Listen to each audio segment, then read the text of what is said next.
ભરૂચ શહેર C division police દ્વારા અષાઢી બીજ રથયાત્રાના બંદોબસ્ત દરમિયાન માનવીય અભિગમનું ઉત્તમ ઉદાહરણ પૂરું પાડી રથયાત્રામાં વિખૂટા પડેલા બે બાળકોને માતા સાથે મિલન કરાવ્યું હતું। અષાઢી બીજની રથયાત્રા દરમિયાન જાડેશ્વર રોડ પર આવેલી દુબઈ ટેકરી પાસેથી હિન્દી ભાષી બે સગીર બાળકો દિવ્યા કુમારી અને આર્યન ગભરાયેલી હાલતમાં એકલા મળી આવ્યા હતા। પોતાની માથાથી વિખૂટા પડેલા બાળકો રડી રહ્યા હતા ત્યારે ફરજ પરના પોલીસ કર્મચારીઓએ તેમને તાત્કાલિક પોલીસ સ્ટેશન લાવી હૂંફ અને સંભાળ આપી હતી। જે બાદ બાળકોના વાલી વારસદારની શોધખોળ માટે ભરૂચ શહેર સી ડિવિઝન પોલીસ દ્વારા યુદ્ધના ધોરણે કામગીરી હાથ ધરવામાં આવી હતી।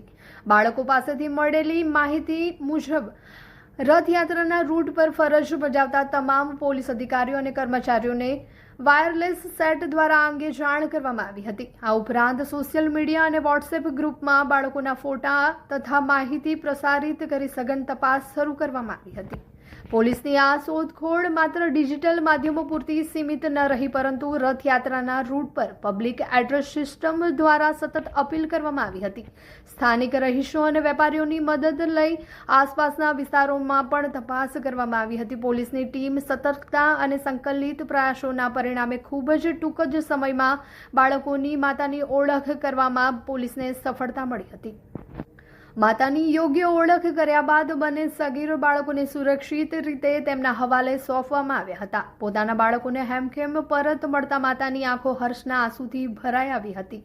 તેમણે પોલીસની ત્વરિત અને સંવેદનશીલ કામગીરી બદલ આભાર વ્યક્ત કર્યો હતો।